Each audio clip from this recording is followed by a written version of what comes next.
everyone. Welcome to the PTR podcast. I am your host today, Lewis, and I have the rest of the boys here. Say hello. Hey. Batman. Some people sound happier than others, but yeah, today, as you probably gathered from Oliver, we're going to be talking about Batman. It is a video game book club episode, so I guess strap yourself in for a decently sized podcast, and we'll probably get straight into it. Just real quick, yeah, I said the game that we chose for this month was Batman Arkham Asylum.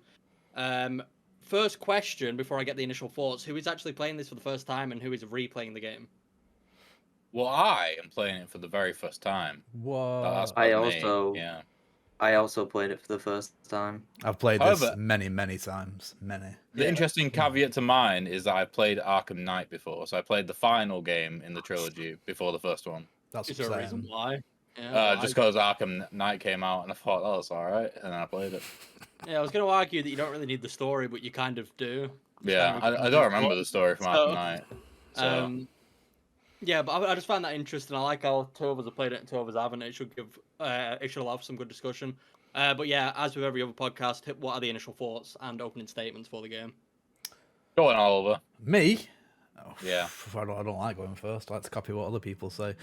Like I said, I've played Batman a lot. I've played the first one a lot. I've 100%ed it like multiple times, and it's probably my favorite out of the three. I tried to go into it this time without the rose tinted glasses on, and like see it as I would see it today, rather than as I would have seen it back then when it first came out. Because I loved it back then. It was like at least a 9 out of 10 for me back then. But I gave it a 7 out of 10 this time because age has caught up with it a little bit. I still think it's quite an important game, in like especially like with how it introduced some of the combat mechanics that have been used in a lot of games since a lot of games. But yeah, it's still a 7 out of 10. It's got some problems. We'll talk about them later. I liked it. 7 out of 10. I think that's a great on the scale, isn't it? Something like that. I mean, I think that's one of the highest so far that we've had out of all the games. So, yeah, probably. Yeah, Niall. Oh, well, to start for the rating, I gave it a 7 out of 10 also. I thought it was quite a fun time, a good experience. One thing that struck out for me, just in terms of the experience overall, to begin with, was that I was never really bored.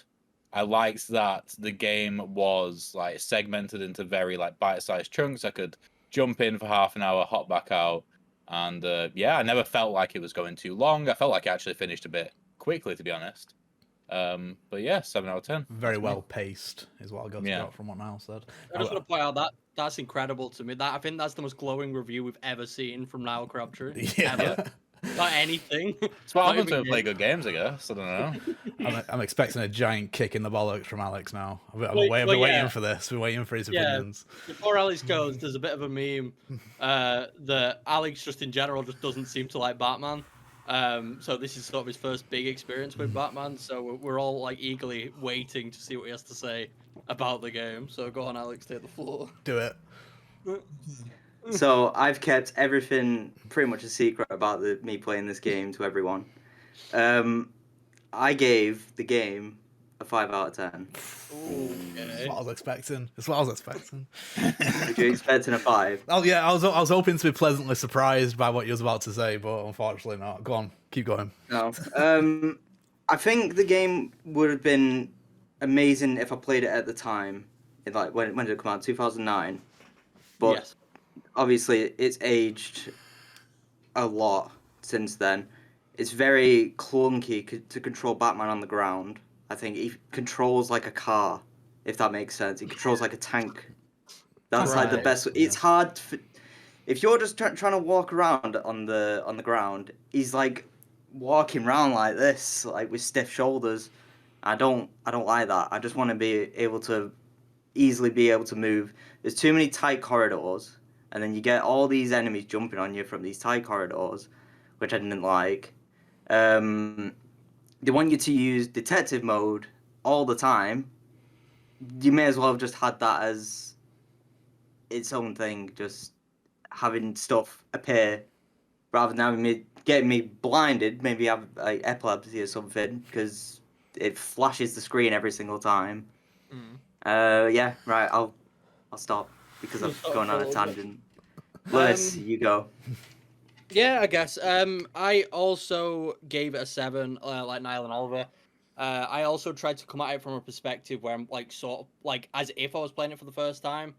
The last time I did play this game was around like it wasn't exactly when it came out, but it was probably like 2010, 2011, so I was much younger. And I'd actually forgotten a lot of it, but in general, yeah, I really enjoyed my time with it. It's definitely got some issues, but I think that's more just due to games after it essentially doing some of the stuff it does better. And I do feel like later on in the Batman games, Rocksteady do fix a lot of the issues that I have. So I just genuinely think it's one of those things of it just being the first game. But yeah, I give it a 7 overall. Some people sort of talked about this when they were talking, but I think it's one of like the biggest things to do with Batman. So I'm going to ask this: is what do you actually think of the combat? Obviously, a lot of games after this were inspired by this game's combat. Like this, like literally introduced an entirely new combat system to a bunch of different games. So do you think that other games have done it better since this game's release, or do you still think Batman does it the best, essentially? Or do you think obviously it's got issues now because we've seen stuff come after it? I think that the combat is very meh, but the enemies are very, very good. I think that, especially for when it came out, the enemies are like the star of the show the entire game. Like the variants, the sort of like enemy chest nature of it, where they've all got different move sets, they've all got different ways to take them down. And I really like it in games where certain enemies take precedent. For example, if a enemy goes towards a gun and picks it up instantly, regardless of how many enemies you got around you, you are jumping over enemies to get to that person, to get the gun away from them instantly. And I think that's where the combat shines, not in the actual way the combat works. I think it's just fine. It's interesting. I think it was unique for the time as well. And I haven't actually played many games with similar combat to it, so it kept me engaged. But it was the enemies especially which were very interesting and I really liked. For me, that was the best part of the game for me, for sure. Anyone else? Yeah. So I was waiting for Oliver to go. yeah, it is very basic when you look back at it now. Lewis, can you think of any games right now that they're all escaped my brain that have used this like these combat mechanics? Assassin's Creed, Sleeping Dogs. Yeah. There was something very recently. I can't think off the top of my head. A Similar lot of to a lot of Spider-Man. Ubisoft. Spider-Man, literally Spider-Man's entire combat system. Yeah. They built up Batman. Yes. Yeah. So games have done it better since, and it's obviously expected because it was the first of its kind, and the whole like the way you counter and things like that. Yeah, I like it. I like it for its time. It's bare bones now, but it works. Like you can't play it and say it doesn't work because it does. There's no there's no issues with it. Like it does. It's not like it's broken or anything like that. It works perfectly. It's just like I say, it's just a little bit basic now. It's better in City and it's better in Night, and then other games have gone on and like expanded on it. But it was the first to do it, and I think it's important because of that. Yeah. Alex. I think the combat has aged. Like, obviously, I played Spider-Man before this, which has obviously expanded upon this combat style, made it 100 times better. But I do think that it's good for the time. Like, there were moments where I wish I could have used some of the gadgets, like, during the combat more. Yes. Like, obviously, you can use, like, the Batclaw, like, to, like, pull the enemies down, but that's about it. There's nothing else you can really do. Like, obviously, you can use the Batarang from, like, far away and stuff. But I would have preferred to have seen, like, more gadgets used within the fights, like in Spider-Man, where you have like your own wheel of gadgets that you could literally just use. I don't know if it's it's just fine. I don't know if it's in this game or if it's in City, but you can they do it where you can use like the explosive gel and things like that. But I know you have to unlock it. I'm not sure if it was in Asylum. I think that's in City. Yeah, so it might give you what you want in City. Yeah. Obviously, if you plan on playing the other games after this. Let's wait for Lewis's next best pick, and we'll go through the trilogy. Yeah, maybe. I mean, honestly, that could be possible. I agree for the most part. The combat, it's aged a little bit, but it was genuinely very, very unique for the time. Like it was the first of its kind, and obviously the fact that it's inspired so many games after it, and like they've copied the combat means that it clearly did something right. I feel like it can be a bit bare bones at times. It does allow for a bit of upgrade. Like it lets you you can get upgrades later on in the game that let you extend your combos, and add certain abilities to your roster, like being able to throw people and stuff like that. But it's definitely most of the game just consists of mashing square or mashing X and then just pressing Y. You're not really gonna do anything outside of those two buttons. And obviously stuff like Spider-Man, which I imagine is the most recent game or like AAA game that like copies its combat. It offers a lot more to allow you to like feel like the character. And in Arkham Asylum, yeah, it is a bit bare bones, but that is just because it's the first game. It does actually get better as it goes on. This was just a quick question as well. What was your favorite gadget, if you do have one, in the game? Is there anyone you found? Is there any gadget you found yourself using more than others, like for the combat or anything like that? If we talk in terms of combat, then I guess I don't know. The batarang like is useful for stunning enemies. Especially if there's a lot of them, it's just if you're getting like too closed in or something, I use a batarang. But if we're talking about gadgets in general, then I really like the decryptor. I can't remember what its actual name is, where you use it to open doors and things like that. I just think it's a fun little mini game, and it can get quite tense, especially when you got the ones where you're timed or else the gas releases and stuff like that. Yeah. I really liked the batarangs as well in combat, just because, like I said before, with a specific example of the gunman, it allowed you to like essentially like stay in the combat whilst also disarming them, because you can just disarm them, which is very good. Outside of combat, I really like the line launcher. I thought it was very satisfying anytime you used it. It felt like there was a lot of juice, and it's very nice. A lot of juice. Yeah.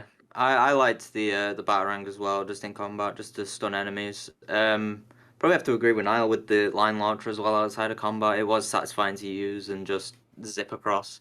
Because there's a part as well where you have to go across electric water, and you can knock down 2 enemies when using the line launcher. That was satisfying to do. Yeah, it's like they're giving you shit as well before you go across. It's like you can't get across there, and then you knock them out. Can't get across. Yeah. I think that gives a lot of credit to the level design of the game in general. I think it's made really well. Like they thought about every single aspect of how to traverse this place with like the limited space that they had.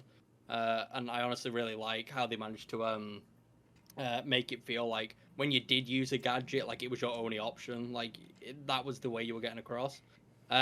Yeah, for me it was just a remote control batarang. I remember enjoying it when I was a kid, and I enjoyed it now. It's just fun. Even if you're not hitting anyone with it, it's just fun to fly it about. That's honestly my favorite gadget. I never unlocked that. I chose not to unlock it. Yeah, I mean, I do understand that. Yeah, in later games, it's like necessary to have. You have to have it because a lot of puzzles you need it for. I knew you wouldn't pick the line launcher, Lewis, since you, from what I saw, fundamentally couldn't use it. I could use it. You're just the ultimate backseat gamer. No, it'd fire it, but then the last second moved to the right, so it just went straight into a wall and down a pit every single time. Right, just leave me alone. I get under pressure when I'm streaming, right? Right, here's kind of a big question to you have to think about. I don't know. Do you think any of the aspects of the game were underutilized? And what I mean by that is like, do you think there were any mechanics that were maybe added too late into the game, or you just didn't find yourself using, even if it gave it you earlier on? Do you think there was stuff in the game that was given to you, but you just didn't really see a use for it, or you don't think the game offered enough potential to actually use it? I'll go first, and I'll use the example of the remote control batarang. It's like especially because I've played City and Night and how like well that's used in the later games, and how like satisfying the puzzles are and stuff like that. Like it feels like the remote control batarang was added late because it wasn't necessary for any of the puzzles that I can remember from like 100% in it. I can't remember it being necessary for any of those. Even when you're in like the rooms filled with gas, you don't have to use it in there at all. Like usually you probably get it later than all of those anyway. Yeah, and in terms of other mechanics, I just wish there was more Scarecrow. I want the whole game to be Scarecrow sections. It was really good. Yeah, honestly, if they released DLC packs with just Scarecrow missions, I would have happily bought them. Yeah, definitely. Yeah, speaking of that, did anybody... Alex, did you get bamboozled by the glitchy screen thing when it happened? I did, because I messaged Lewis when it happened, and I said, I shit myself, I thought my PS5 has bricked itself. Yeah, to clarify, there's a specific part in the game, a Scarecrow segment of the game, Spoilers. where yeah, this is spoilers, but you watch a podcast about Batman, get over it. It came out 13 years ago. Yeah, there's this part where suddenly your screen starts crackling, and then all the colors sort of go a bit wavy, and it just freezes. And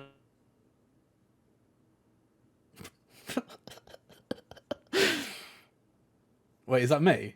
making you think that like your console has just bricked itself. But yeah, Sorry, I just want to clarify something on the recording there. I think my internet went, and No, everyone. I think- My I think- internet I think it was went. Discord. It was a Discord, yeah. Everyone. I thought something went then, yeah, because it broke. Yeah. Can you repeat what you just said again, Lewis? Because that wasn't a big picked up on the recording. Yeah. What? Which part was it on?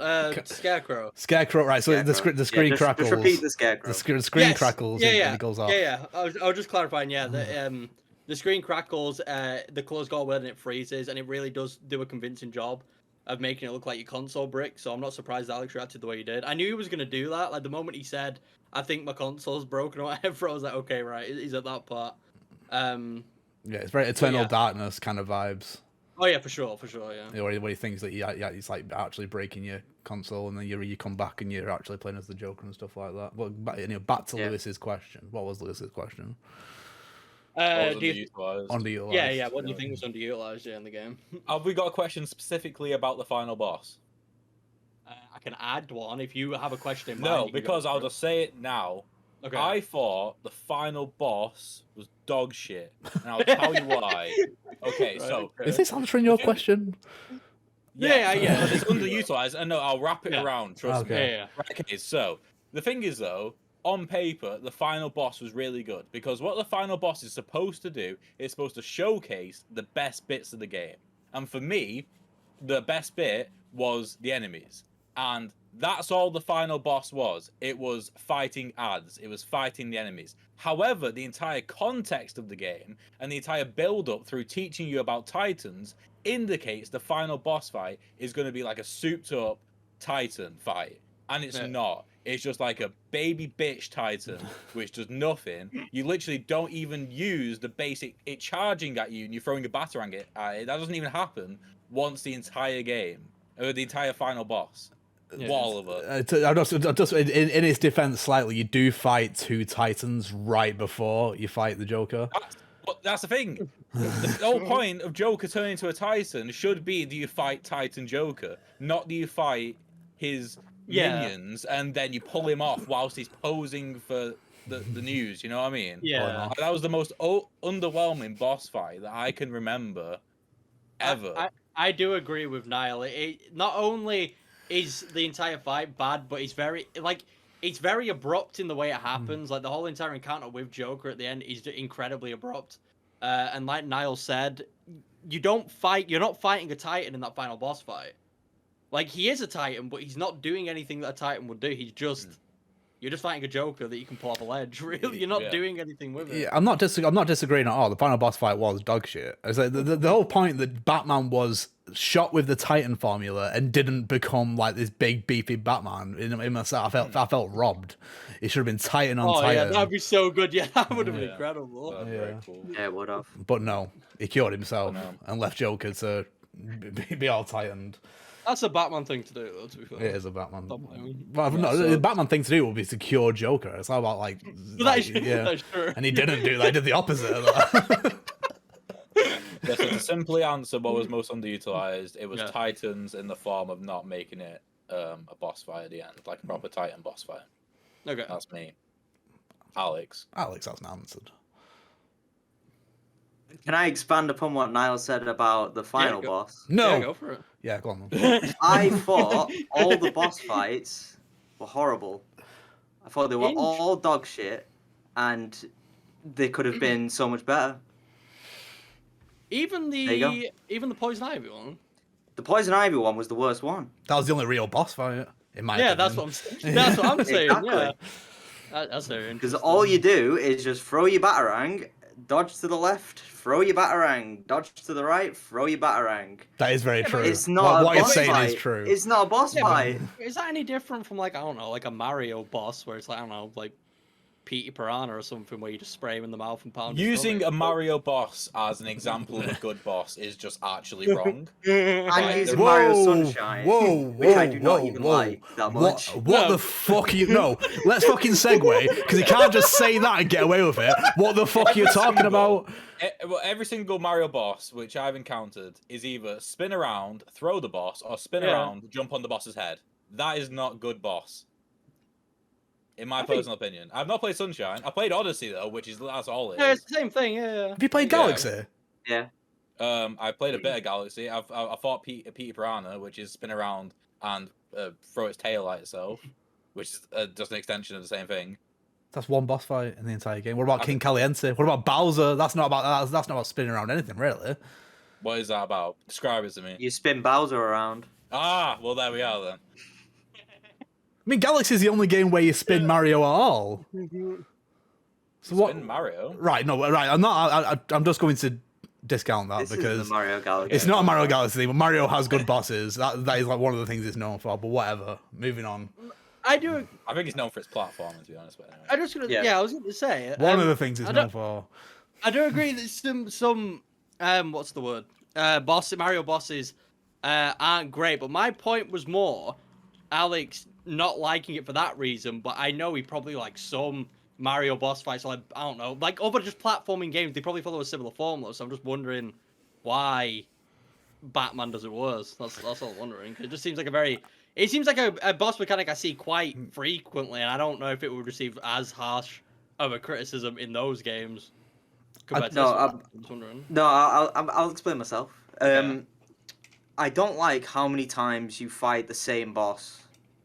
Like, why am I fighting a Titan, and then an hour later I'm fighting 2 Titans, then an hour later I'm fighting another Titan? It's change, and then like the first one was Bane. Like, yeah, that was okay, but then don't give me the same Bane boss fight 4 different times throughout the game, expecting me to be like, oh, this is slightly different. It's a different guy.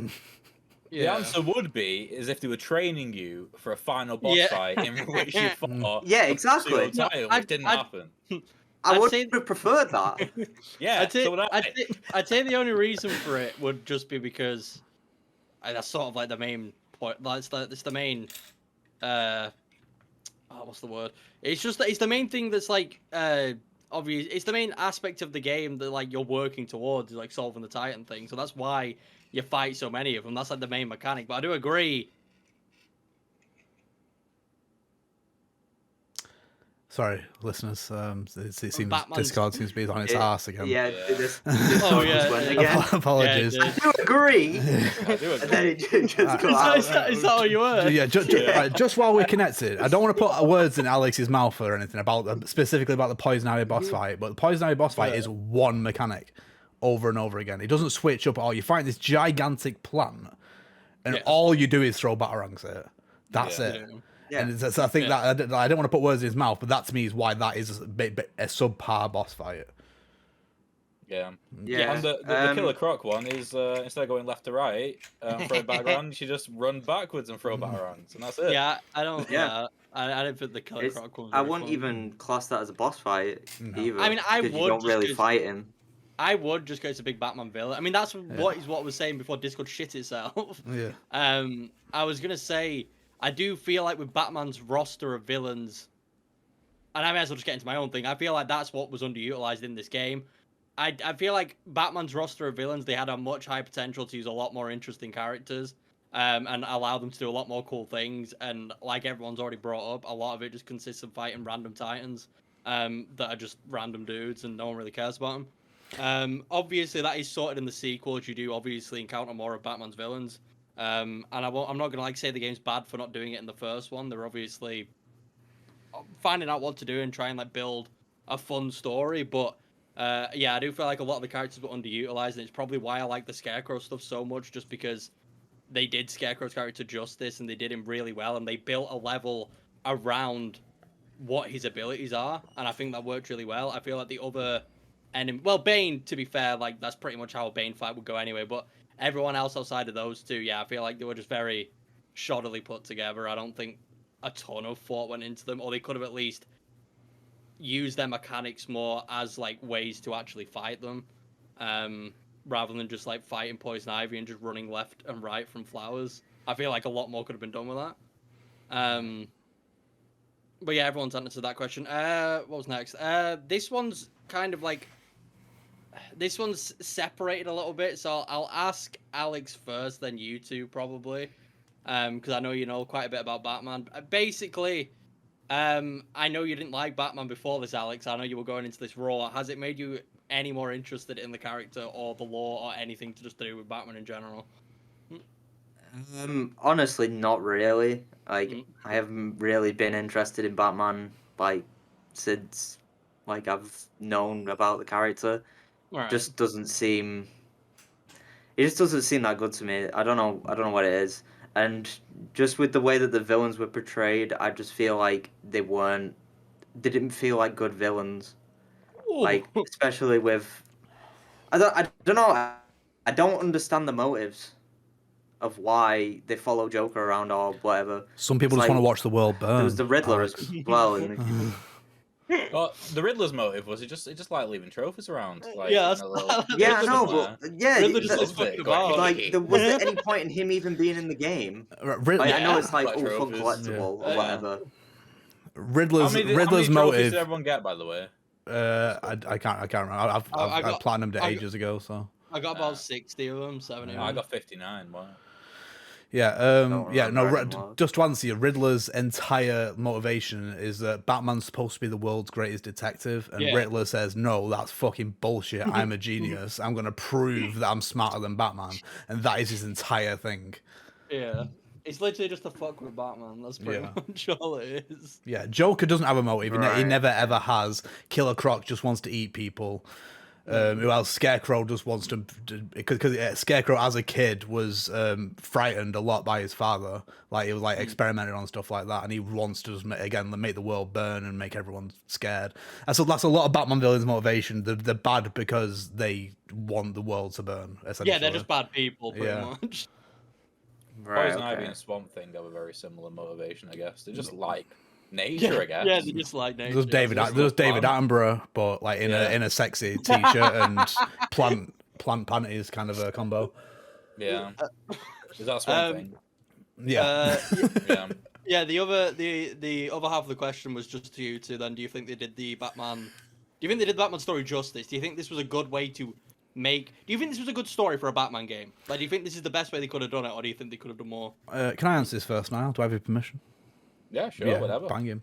Fuck it, I guess. So fuck me. Don't do that. So this is what it's really. I used to read comics a little bit when I was a kid. Like, every now and again, someone would buy me one. But this is what got me going out and buying comics. Well, there's a mixture of this and like Scott Pilgrim books as well. But what made me want to know more about the Batman villains, especially because you get the little bios, even for villains that aren't in the game, like Black Mask and Ventriloquist and stuff.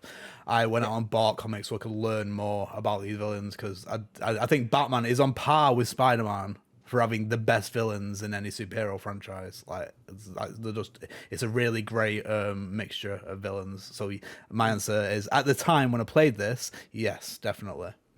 Okay.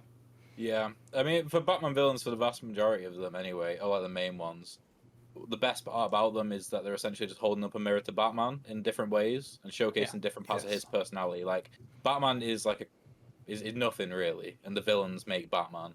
Yeah. But talking about the game specifically, what I really, really liked actually was something which I hate in other games, which was the voice tapes.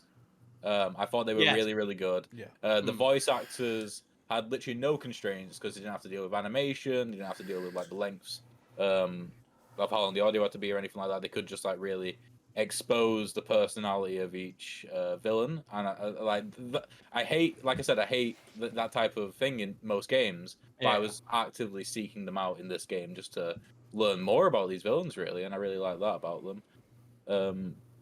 I stuff like, for example, one of the best bits I thought was when Poison Ivy was talking to you as you were like making your way towards her, stuff like that. I wished he did more, like actively having like conversations with Batman.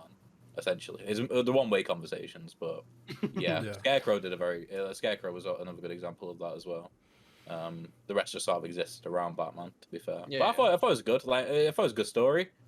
Like as a Batman story goes, if it was a movie, I'd watch it. I'd probably enjoy it. Oh yeah, so I didn't actually answer that question. That's what you asked. Yeah. No, for me, this was a very good story. Like to Arkham Asylum's like one of the best like locations in any Batman story. So and it's a good place to showcase like so many villains at once because that's where they're all going to be. So yeah, the whole Titan thing, I can leave it. It's not that important to me at all. But it's just the fact that it's set in Arkham Asylum. This is why it's my favorite of the three, because it gives a reason for all the villains to be there, and it's just a really cool like gothic architecture. All the environments look beautiful. Like in my opinion, I love it. Yeah, I mostly agree. Like when this game came out, I knew about Batman, and I was like, I was a decent fan of it. Like I'd obviously seen like the Christopher Nolan films and stuff. Nolan. Christopher Nolan. Said Nolan. So that was the voice thing. I definitely said Christopher Nolan. Nolan.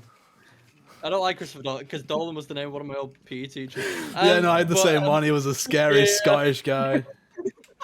But yeah, I agree for the most part. It definitely made me more interested when I first played it, and I'm definitely more interested now. Like it's wanted to make me go read some of the comics, and I really want to get into Arkham City and Arkham Knight again. I think playing them now compared to when I played them, I'd be a lot more invested, and I'd be a lot more willing to learn what's going on, especially with the character profiles and stuff. Because I feel like we mentioned this in a different podcast for a different game quite a while ago.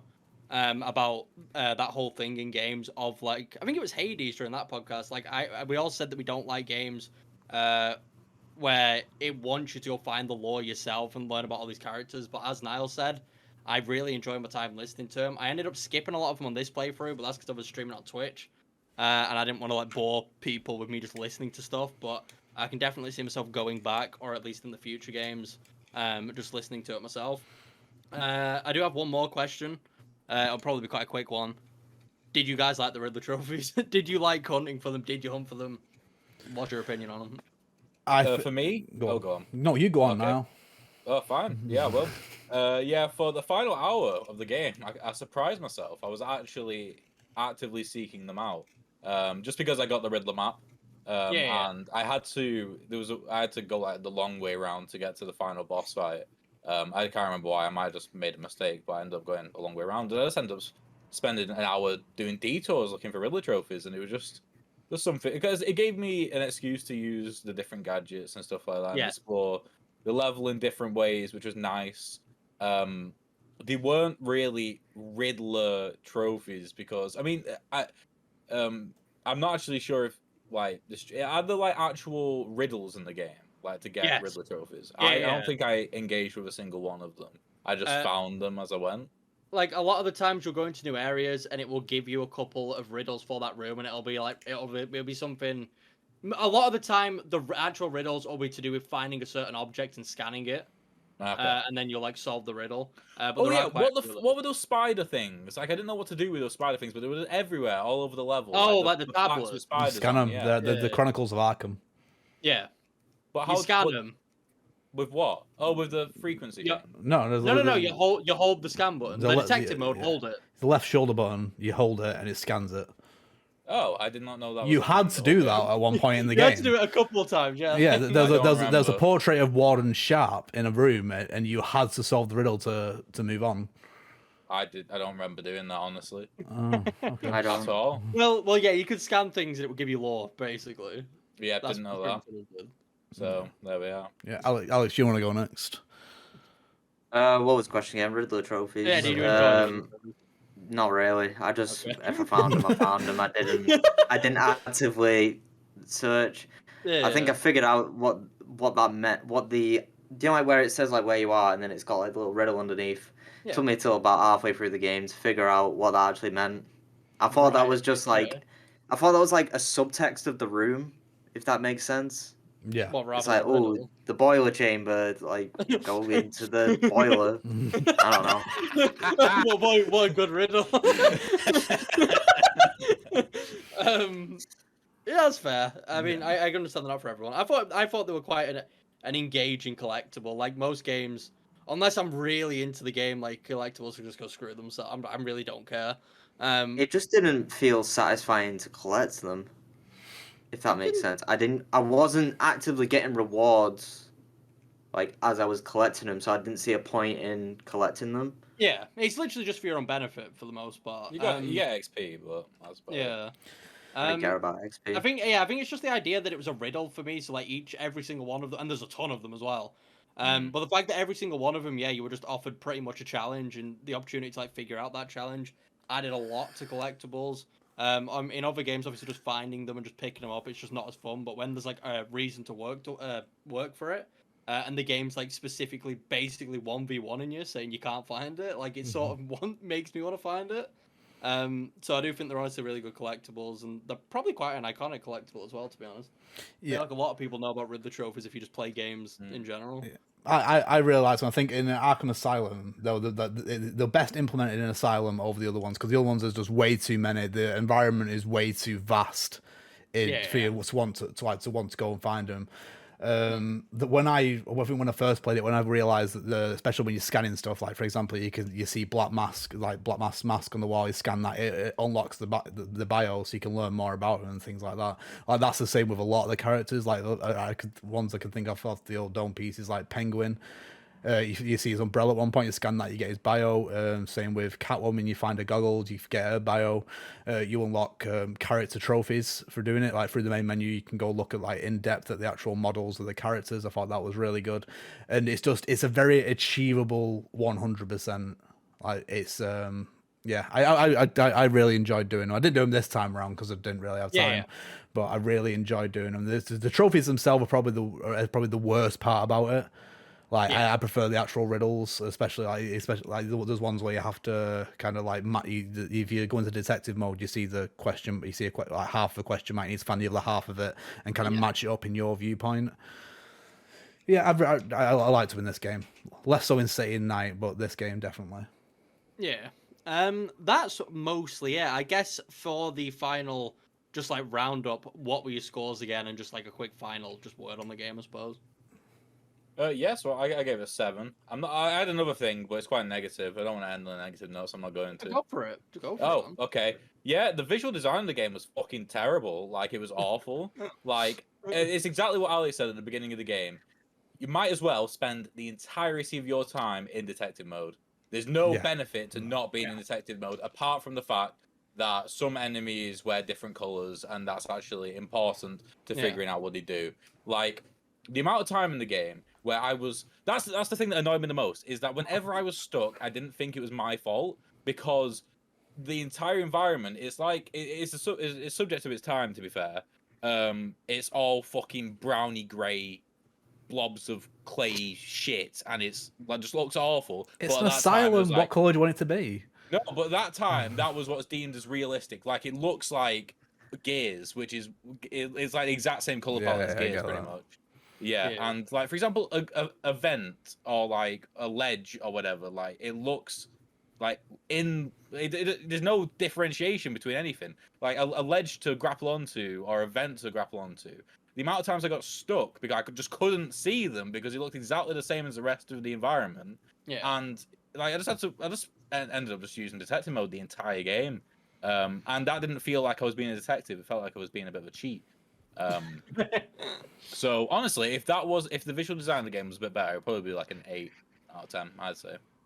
I'm just gonna throw in an aisle there. Even at the time when I first played, I thought I'm using a detective mode an awful lot here. And it's like I felt myself actively turning it off just so I could actually see what each room looked like. Especially when you're in a stealth section, you've got to take out all the baddies in the room without them seeing you because they've all got guns. It's like you never see what that room looks like really, because you have to be in detective mode to see them. But that's not the question you ask. The question you ask, what your final word is. Like I said at the beginning, it's at the time it was amazing. Right now, I think it's still a great game, but it's aged slightly over the years. Yeah. 7, by the way. I was 10. Quick final word, Niall, since he just shouted at the game. It was fun, enjoyable. I think apart from the enemies being my favorite part, the pace was just very, very nice. Yeah. First time in a while, probably not a while, but I think Resident Evil Village was the last time I experienced not feeling bored, essentially. Like, it was a nice pace. It was just a good time, really. It's telling that he's played the Simpsons game since then, and hit me, Alex. Hit me. Right. So I gave it a 5 out of 10. I'm still gonna stick with my 5 out of 10 because it's quite average. I'll expand upon what Niall said with the vents. I thought the vents were really fucking annoying. Like, how many vents are there in a fucking asylum? Why do I have to spend 10 minutes opening a vent every single time? It's the fact that it's a quick time event as well. That's really annoying. You have to tap the button. Yeah. There were a lot of little things that I did like especially going because I was speaking with Lewis about this actually, where when you go through the game, your suit gets damaged. Yeah. So you can tell it's going through like one night. Yeah. Which is I do appreciate that because it just shows like, oh yeah, this is happening in one night, and he's not had time to change his suit. Yeah. So I do like that. Like, that's like a nice touch. Yeah. But there were parts where I was just like, fucking hell, please just stop. It's like, especially with the detective mode and stuff, it should have just been like on from the start. Like, and those parts where you had to like follow like a coffee spill, I don't want to be doing that. Why am I doing crime that? scenes? Where you have to like blue light the cum off the floor and yeah, exactly. I don't want to be doing that. I don't want to be following this thing, walking into an electric fence because I didn't realize I had to go the opposite way. It doesn't help. It doesn't give you a proper indication. It just comes up with like this little hexagon, like, oh, it was around here somewhere. Yeah. Can I just make one more point before we move on? Go on. I was in the middle of something, but go ahead. Sorry, I thought you were finished. Apologies. I still have more. Yeah, I want to talk about the voice acting, and how like the voice acting was really, really good from everyone apart from Kevin Conroy in Batman. Does anyone else think that, the things that he said were cringy as all hell? Yeah. For sure. Yeah. Like, it's like it didn't seem real. Like, it didn't. Like, everyone else was great, and it's exactly how I expect their character to be. But Batman just came out with it was just one liner after one liner trying to quip, and it's like Batman doesn't quip, man. Like, at all. No. That's not what he does. Is Asylum what kickstarted Mark Hamill as Joker, or was it? No, it was an animated series. Yeah. Right. Okay. You fool! I didn't say he was. That was a question. Right. Finish, Alex. What you were saying. I've got another point as well, which is funny enough what Oliver brought up with the cutscenes with them speaking. It felt like I was playing like a bit like Fallout with the cutscenes, which I didn't really like. I expected like choice options for some reason, like because of the way that the cutscenes were playing out. I was like, oh, this is sort of like Fallout. I'm gonna have to make decisions here, or am I gonna have to like choose to save someone else? Because there was points where like people were hanging from the ceiling. I didn't know if they were good or bad. I was like, oh, am I meant to be doing this? Will I get the choice to kill him? That would be cool. Be a good or bad. Exactly. It would have been too cool for this game. Yeah, might have brought it up to a 6. To me, a lot of the dialogue felt like when it came to like NPC dialogue, like not cutscenes, but when it was literally dialogue between two characters, you could tell it wasn't filmed in the same room and like recorded at the same time. And it feels like they have just stitched two voice clips together that were not even the same conversation. Yeah. And I think that shows quite well. But I think that's just a thing of it just being when it was made. I think it's just like a 2009 early game thing. Yeah. Video game animation at that time wasn't good enough to have those kind of like face-to-face conversations because it does look like a wax model that is replying to you. The mouth is just moving. Looks a bit daft.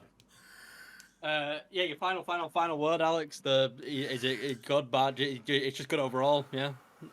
Game is okay. I may play the second one if I'm forced to, or if I get really bored, then I might boot up the second one. And if it's worse, then I'll probably just stop playing it. And then, yeah. I definitely think you'd enjoy it more. City is the one with the least problems. It's easily the one with the least problems. This is what I have to say. If it has better bosses, if I don't control like a tank, you don't. Better gadgets. The movement's better. I mean, gadgets are better. That's just more because I don't think the movement's that bad in the first one anyway. But and there's if hardly yours is the any same- corridors. There's hardly any corridors. That is Alex, true, you're that into is the true. city. You're not in the asylum, my guy. It's already like moving up for me. Yeah. Yeah, and don't make it look like a Fallout game. Yeah. And that's all you need to do. My final Go ahead, words, Lewis. Yeah, my final words. I'll make this very quick. I could tell that Rocksteady were very passionate when they made the game. I'm very happy it was them who decided to make the game and got a hold of the series. Just the main thing, and like going back to it, is just like the suit thing. They didn't need to do that suit thing where it gets more damage as the night goes on, and I think it makes a lot of people realize like how much of a grind Batman was on that night, because it's literally set in like a span of a couple hours, and I don't think a lot of people realize that. But I just like they clearly, there was a lot of attention to detail, and they clearly cared about what they were making. I'm still gonna keep it at 7. Very good game, aged a little bit. But the sequels definitely improve upon it. And if they want to make any other Batman game in the future, I'll be down. I know Suicide Squad is happening this year. Yes, this I year. think. So that should be incredibly fun. That'll be the last Rocksteady game since Night, which was 2017. I think it was 15. 2015. Jesus. Might be wrong. Who knows? So like Just a good guess. 7 years. But yeah, good game overall. Right, we're gonna get to the final segment. We've actually made a new segment. Yes, we have. Oh shit! Yeah, I completely forgot. So I just want to confirm. So the official played to repeat score then is 6.5. Overall, yeah. Yeah, and Arkham Knight was released in 2015. Is that the highest average score we've had so far? Probably, yeah. Yeah, Like, almost. I think it is. I That's think kind this of. one would That's have been kind of close. I think we all give it a 6 or 5. Yeah. Like a 5.5 or something. Yeah. But yeah, at the end of our Play Talk Repeat video game book club, God, that is hard to say. It's guys. better than book the video club. game, the video game book club podcast. A different member. It becomes a different member's turn to tell us what game we're playing for that month. And this month it is Alex, but we've decided to make a bit of a game out of it, and we're essentially going to play 20 questions and try and figure out what Alex's game is that he's chosen for next month. So Okay, I'm gonna go first. Oh god. Genre, what is it? Right, it's got to be yes or no if it's 20 questions. Yes, You can't just say, Alex, what's the name of the game? Is it okay, fine. Is it a JRPG? No. What? Oh Right, my right, let's go clockwise. So I'll go Sorry. next. Sorry, to give context, the clue was that Oliver would hate it. Right. Yes, so that that's was why the it's a JRPG. Right, I'm going to keep track of my hands, okay? Right, so okay. was it released fingers. before the year 2000? You might have to get Wikipedia up for this. No. No, okay. Huh. Ooh. That'd be good Is it from the PS4/Xbox One generation? Nope. Oh shit! I should be ready for this. Is it based on a pre-existing IP? Is it? Yes, it's part of a franchise. Outside of games. Yeah. Outside of games. Oh, right. Yeah. Oh, Oh, shit! So right. it's a licensed game then, surely. Yeah, actually, that was a bit of a better question. Yeah. Yeah, so it's a licensed game. Is it based on a Disney IP? Oh, wait. No. Sorry. No. I interpreted that question wrong. No, it's not. I can't worded it. Sorry. really Right. badly. Okay. Yeah. Okay. So I'll ask: is this game part of a series? Yes. Okay. Is this game? Have you played this game before? No. Damn. This Right. is a spicy one. Is it Xbox 360 PS3 generation? Nope. So it's after 2000, but it's not. Exactly. Yeah, so it has to be current gen. It's got to be current gen. Right. I'll ask. think of that. I'll burn the question on it. Is it current gen? No. What? It must be GameCube then. It's after. Wait! Wait. No, we haven't covered PS2, Xbox, Wii generation of stuff. Xbox Wii. Wii's Xbox. No, 360. Wii's Xbox 360. Well, you know what I mean. We haven't done PS2. So it's got to be and N64. It's got to be N64, PS1. PS. No, it has to be PS2. No, we've already asked It has that. to be. No, we haven't. No, we haven't. Lewis, It ask has it to- there. Yeah, well, right. Yeah, so it's from the PS2, Xbox, GameCube generation, right? Is that the question? Yes. Yeah. Yeah, it is. Right. Okay. Okay, right. Yeah. We're on 6 out of 12. Oh, my knowledge is like decreased massively. Oh, right. Okay. I'd say let's make this 10 questions to not like have this be 5 hours long. We'll do 10 no, questions. No, we can't get it in 10 questions. We can't get it in 10 questions. You can be wrong questions. about this, Alex, because it's a bit of a loose question. But do you reckon I own it? Do you reckon it's on my bookshelf right now? No. Oh, that's okay. That was a shit question. Well, I'm Right. sorry. I've got GameCube games. Right. So what generation are we established? Isn't it? It's in PS2, Xbox. Yeah, PS2, Xbox, GameCube. Right. Okay. Was this a GameCube exclusive? No. Okay. Fuck. PS2 library's so vast. Yeah, no, man. Is it an anime game? No. No. By that, I'll make it. Is it like for an anime franchise? Is it like a? No. No. No, we know. Alright, We okay. know it's not based off of an existing IP. Niall. Yeah, sure. Is Let's it do from more, a no? first-person perspective? No. Okay.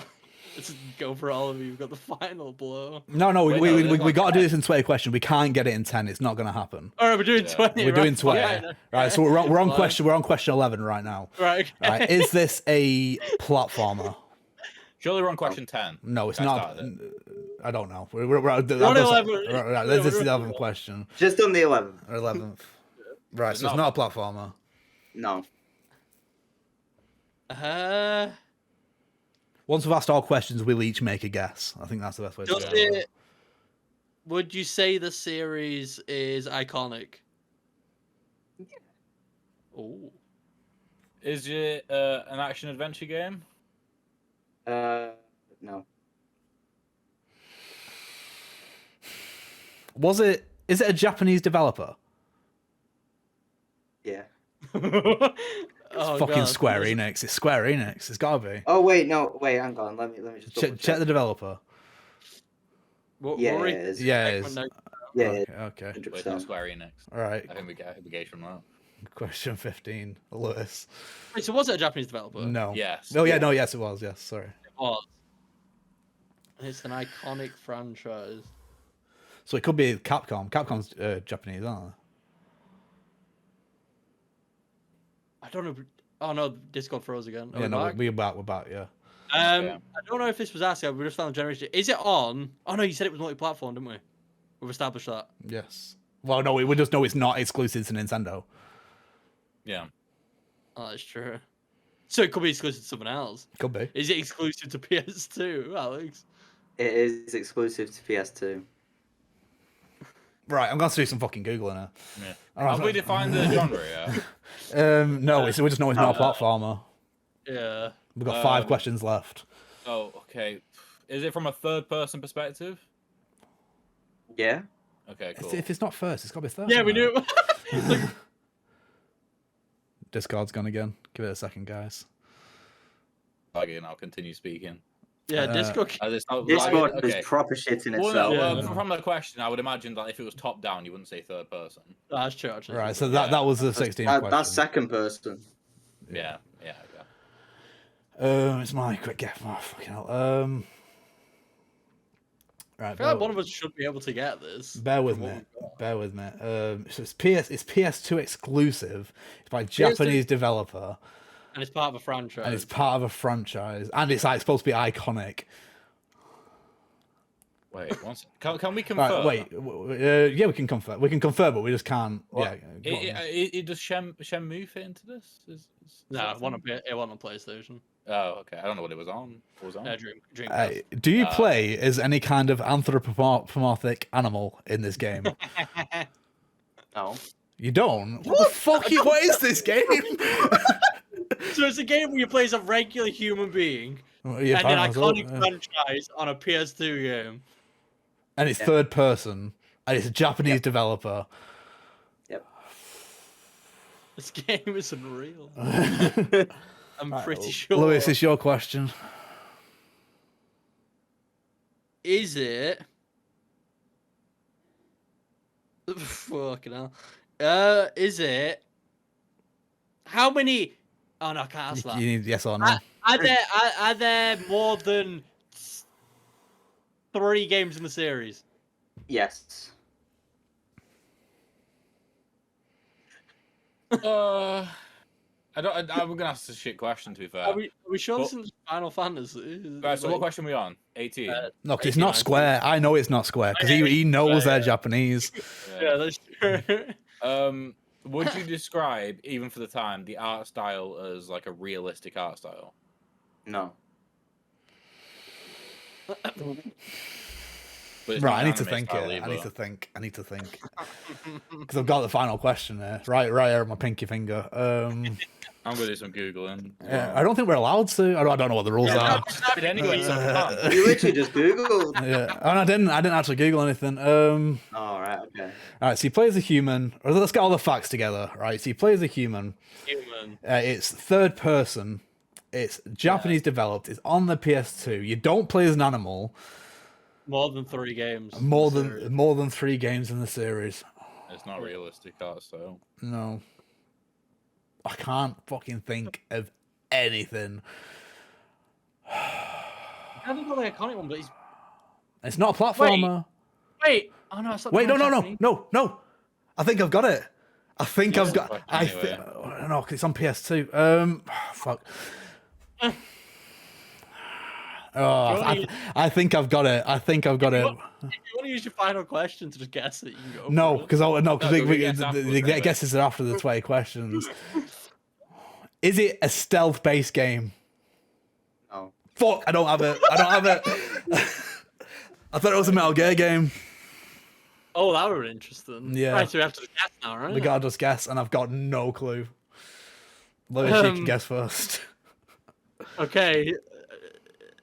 Tack and the Power of Juju. No. Okay.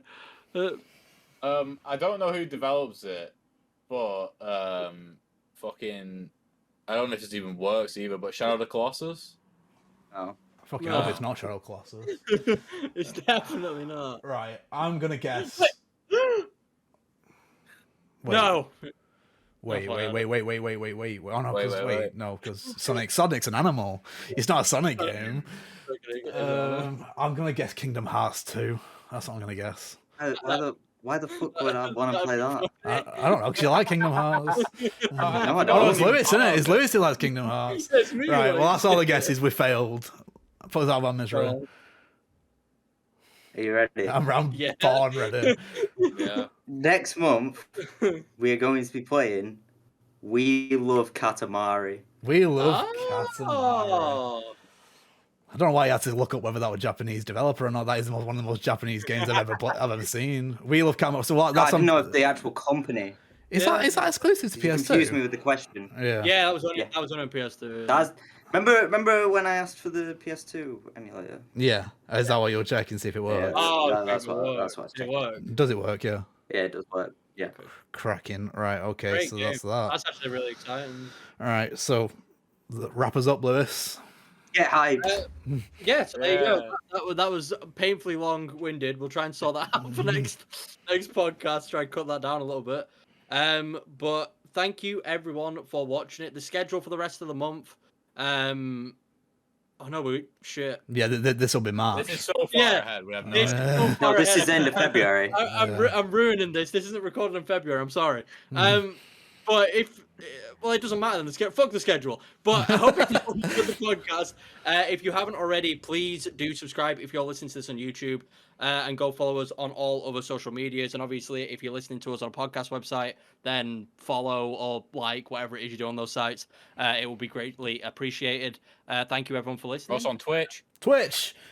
We're also on Twitch, so don't listen. Don't be thankful yet. Well, I'm thankful, so don't leave. We also stream over on Twitch. We pretty much have affiliate now. We're like 1 follower off, so please, just anyone, just go follow.